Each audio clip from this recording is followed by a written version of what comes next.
l'Apocalypse de Jean.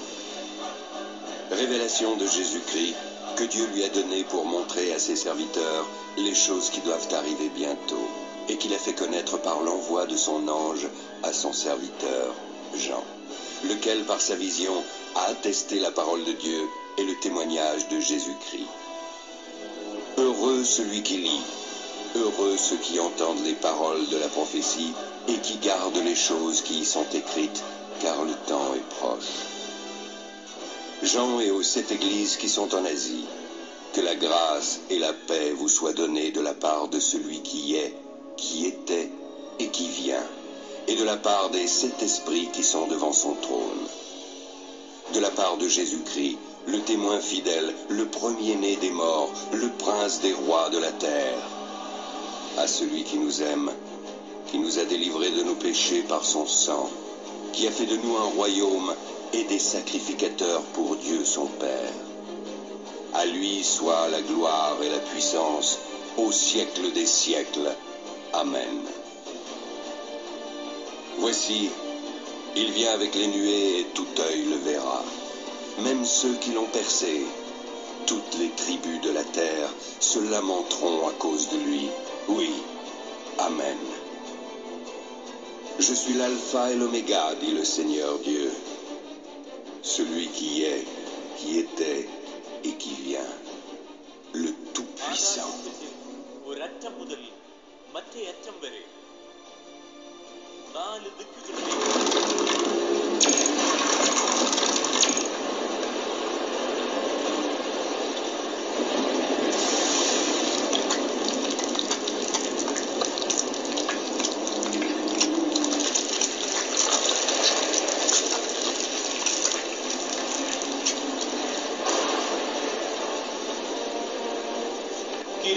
ശബ്ദത്തോടെ വേർപെട്ടുപോയ അസ്ഥികൾ തമ്മിൽ ചേർന്ന് ശരീരം ധരിച്ച് മരിച്ചവരെല്ലാം ജീവൻ പ്രാപിക്കും.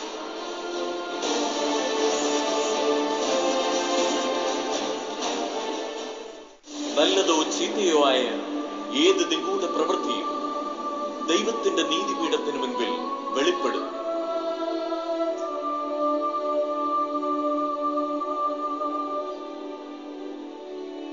ഗ്രന്ഥങ്ങൾ തുറക്കപ്പെടും.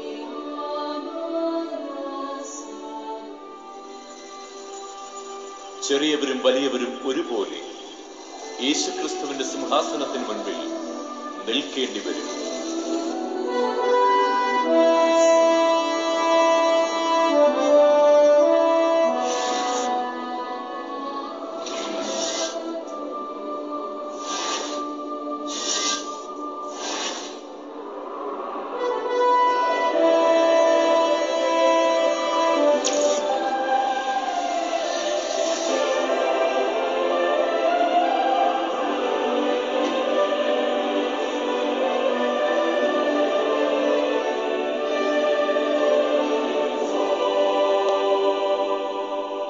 താങ്കളുടെ പ്രവൃത്തികൾക്കനുസൃതം ഓരോരുത്തരും തന്ത്രപൂർവം ഭാര്യയെ അഗ്നിക്കിരയാക്കി മറ്റൊരു സ്ത്രീയെ സ്വന്തമാക്കിയ ഒരു മനുഷ്യൻ.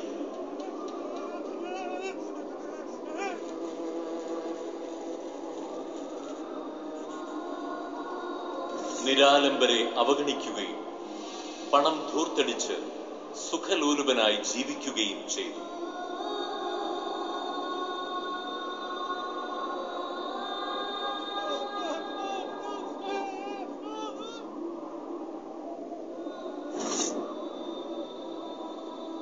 മകളെ പീഡിപ്പിച്ച ഒരു പിതാവ്.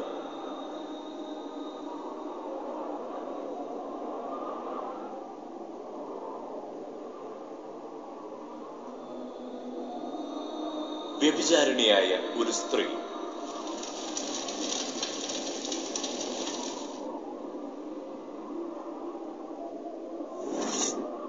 രോഗികളെ അവഗണിച്ച് സമൂഹത്തെ കൊള്ളയടിച്ച് ധനമോഹിയായ ഒരു ഡോക്ടർ.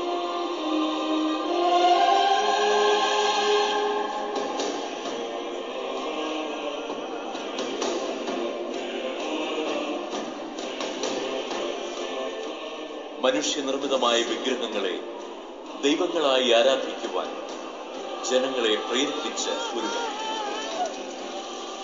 ജീവന്റെ ഗ്രന്ഥത്തിൽ പേരെഴുതപ്പെടാത്തവരെല്ലാം പുഴുക്കൾ ചാകാത്തതും അഗ്നി ശമിക്കാത്തതുമായ നരകാഗ്നിയിലേക്ക് വലിച്ചെറിയപ്പെടും.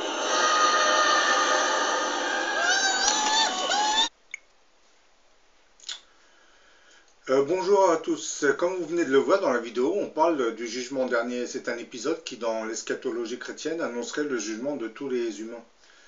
En fonction du contenu de leurs actes, les uns seront jetés dans la fournaise de l'enfer et les autres, qui n'avaient pas commis de grands péchés, seront recouverts d'un manteau blanc et promis au paradis. Comme je l'avais expliqué dans certaines de mes vidéos, la vision du paradis et de l'enfer, telle que nous le présenteraient les différentes religions, ne correspondrait pas à la réalité. Dans la dimension des esprits, il existerait 7 plans spirituels, qui sont des mondes lumineux qui se superposeraient dans la 4e dimension, celle des esprits. Sur ces plans, on y trouverait toute une variété de paysages, maisons, bâtiments, qui, à la différence de la Terre, vibreraient sur une fréquence spirituelle. Ce qui lui donnerait un aspect lumineux, c'est-à-dire qui donnera un aspect lumineux à ces 7 plans spirituels. Certains prêtres théologiens chrétiens avaient souvent évoqué la présence des 7 cieux. Le Coran, lui, nous parle des 7 ciels que Dieu aurait placés au-dessus de nous. Eh bien, ces 7 ciels dont parlait le Coran correspondent en fait à ces 7 plans spirituels sur lesquels évolueraient toutes les âmes. Lorsqu'une âme incarnée se conduit mal sur Terre, elle fera automatiquement vibrer la fréquence de son âme sur une longueur d'onde bien précise. Plus on fait du mal et plus les vibrations qui animent notre âme vont ralentir. Et après la mort, ce genre d'âme rejoindra la sphère spirituelle qui correspondra à la fréquence de son âme.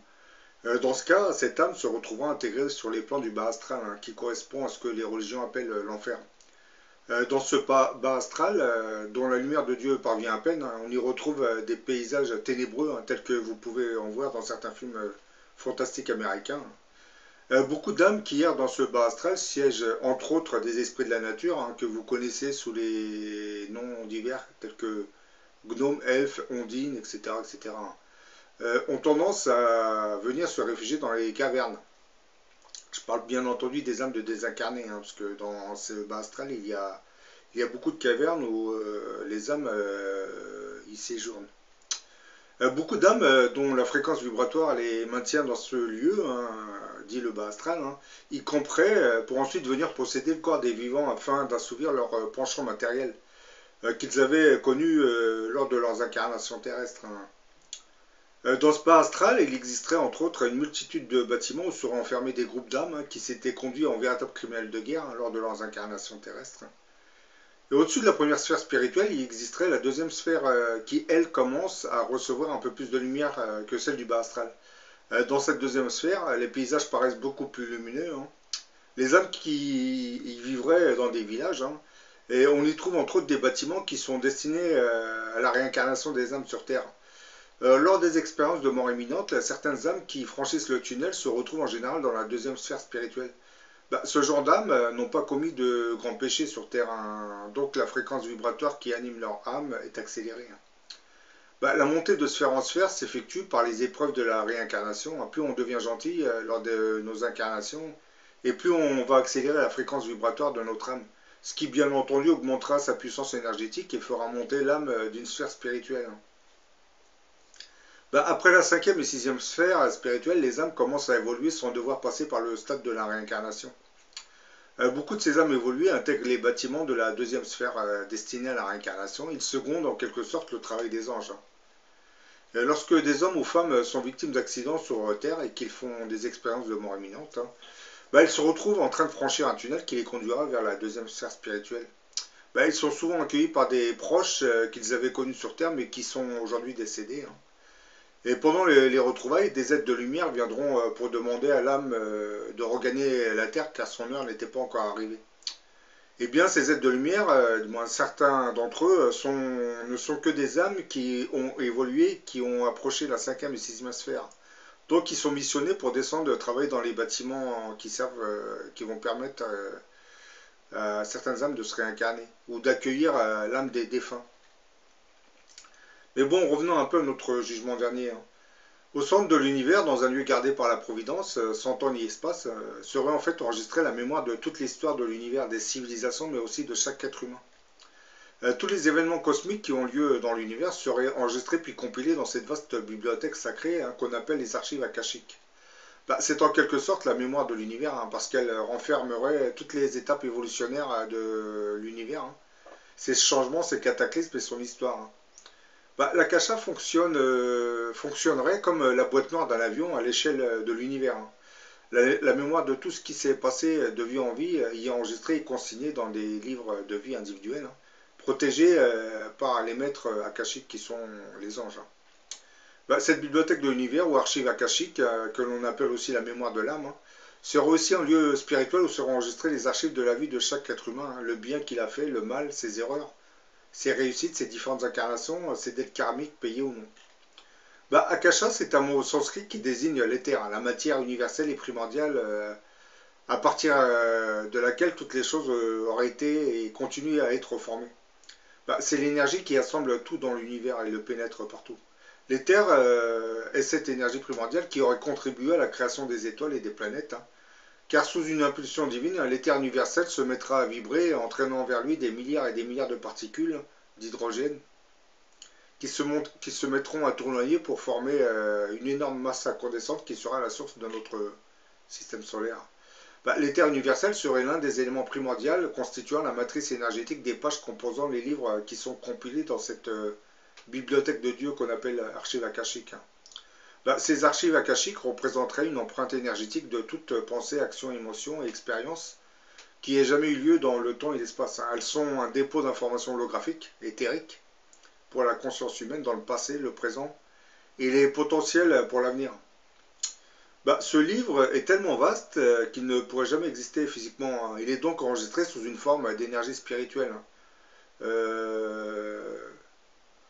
dont les pages viennent s'enregistrer sur un support éthérique.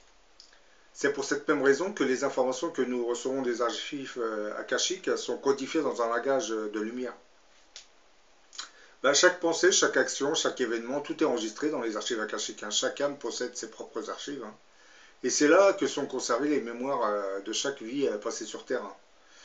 Chaque âme possède en fait son livre contenant toutes ses vies, ses différentes incarnations. Ce lieu ressemble à une grande bibliothèque, je parle des archives akashiques, que garderaient des esprits, dont c'est la mission, des anges. Ils sont là pour s'occuper des registres, un peu comme des bibliothécaires, mais aussi pour conseiller les âmes de désincarnés sur le choix d'une nouvelle incarnation lorsque ceux-ci consultent leur dossier. Les esprits, après leur mort, s'y rendent pour y relire leur vie. Ils y voient leurs erreurs et leurs mérites, leurs mauvais et leurs bons karmas. C'est en fonction de ces informations qu'ils choisissent de s'incarner et de choisir la famille, le lieu, l'époque et les difficultés dont ils auront besoin pour s'améliorer et corriger leurs erreurs. C'est ça la réincarnation. Et les archives akashiques aident beaucoup dans ce domaine. Ils y trouveront toutes les indications qui leur fourniront un schéma pour une prochaine incarnation. Et je tiens à préciser, les âmes ne peuvent pas s'incarner sans l'autorisation du conseil d'ange, je le précise. Ils peuvent visiter les archives akashiques, mais sans une autorisation, ils ne pourront pas s'incarner, donc ils doivent passer par le conseil. Lorsque le conseil d'ange valide l'incarnation, l'âme est immédiatement connectée à l'âme de sa mère, à la personne qui va le porter biologiquement parlant. C'est des énergies qui se mettent en route dès que l'autorisation est donnée par les anges, c'est automatique. Sans l'autorisation, ces contacts, ces connexions ne se mettront pas en route. Oui.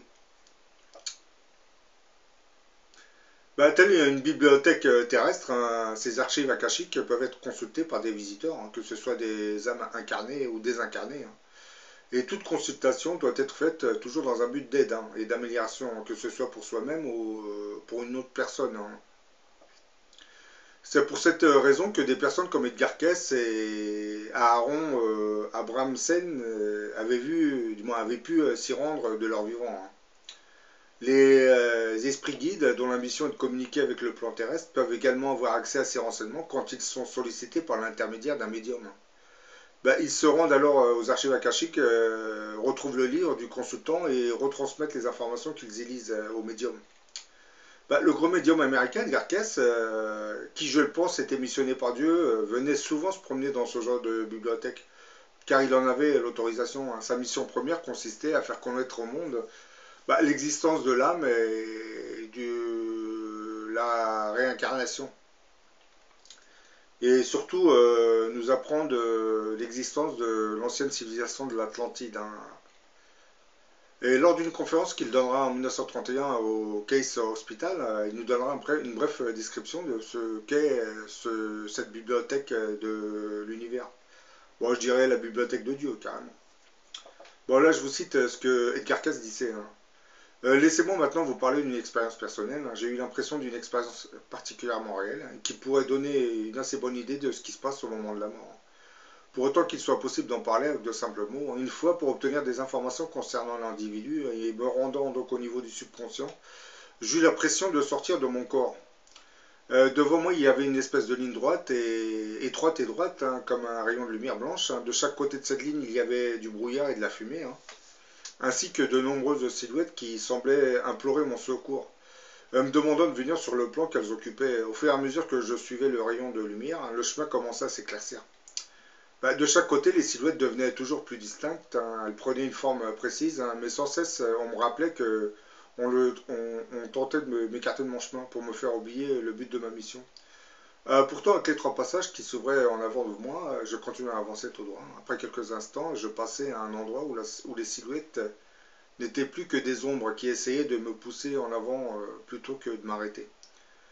Puis au moment où leurs contours se précisaient, elles ne semblaient plus préoccupées que par leurs propres activités. Finalement, je parviens au pied d'une colline où se trouvait un petit monticule et un temple. Je pénétrais dans le temple et me retrouvais dans une vaste pièce, ressemblant à une bibliothèque. Elle était remplie des livres de vie des hommes. Il semblait y avoir un volume pour chaque personne, contenant toutes ses activités. Et je n'eus plus qu'à retirer des rayons le volume concernant l'individu qui m'intéressait, pour lequel j'étais venu chercher ces informations. Là, vous voyez, il précise que lorsqu'il est rentré dans le subconscient de la personne venue le consulter, il s'est retrouvé envoyé vers cette bibliothèque. C'est comme ce que je vous disais dans d'autres vidéos, notre subconscient est relié aux archives akashiques, puisque le livre de vie qui est présent dans cette bibliothèque est connecté à notre subconscient. Et tout ce que nous vivons sur Terre s'enregistre dans notre subconscient et par effet de transmission est envoyé vers le livre de vie qui se trouve dans ces annales akashiques, dans cette bibliothèque.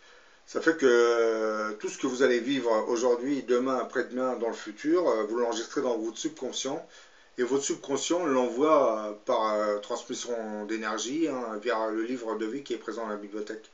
C'est pour cette même raison que lorsque vous quittez ce monde et vous vous retrouvez simple esprit, vous pouvez aller consulter votre livre de vie où tout ce que vous avez vécu pendant cette incarnation est compilé et enregistré.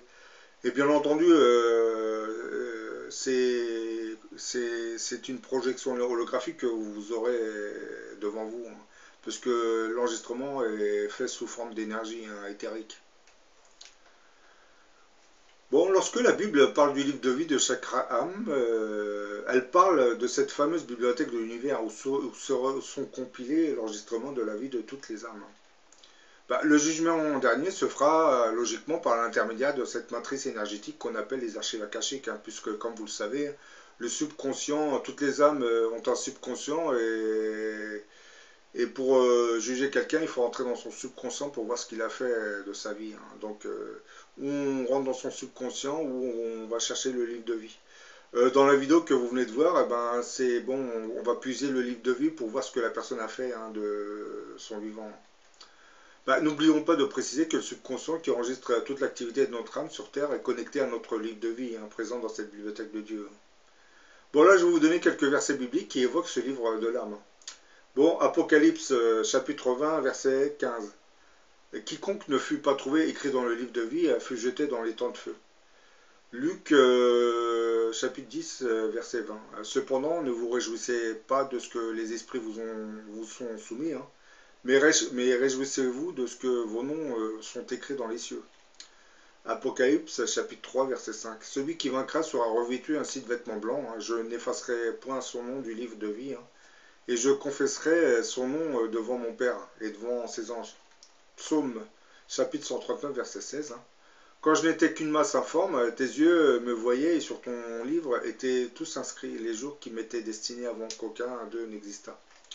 Et je terminerai par Malachie, chapitre 3, verset 16. Alors ceux qui craignent l'Éternel se parlèrent l'un à l'autre. L'Éternel fut attentif et il écouta. Et un livre de souvenirs fut écrit devant lui, pour ceux qui craignent l'Éternel et qui honorent son nom.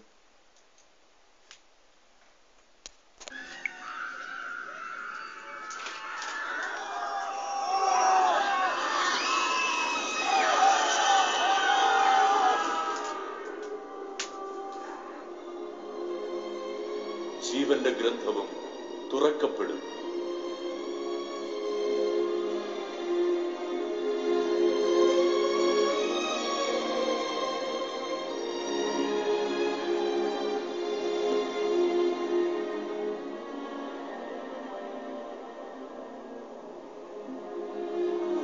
ജീവിതത്തിൽ തകർന്നുപോയവർക്ക് താങ്ങാവുകയും അനേകരിൽ യേശുവിനെ പകർന്നു കൊടുക്കുകയും ചെയ്ത ഒരുവൻ.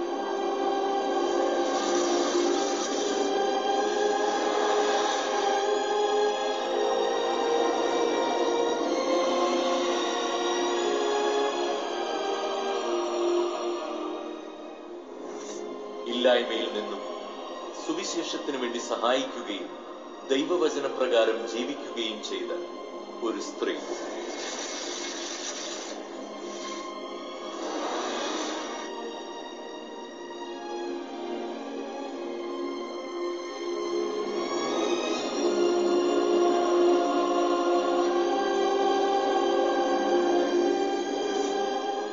അഗതികളെ പരിചരിക്കുകയും ദൈവവചനമനുസരിച്ച് ജീവിക്കുകയും ചെയ്ത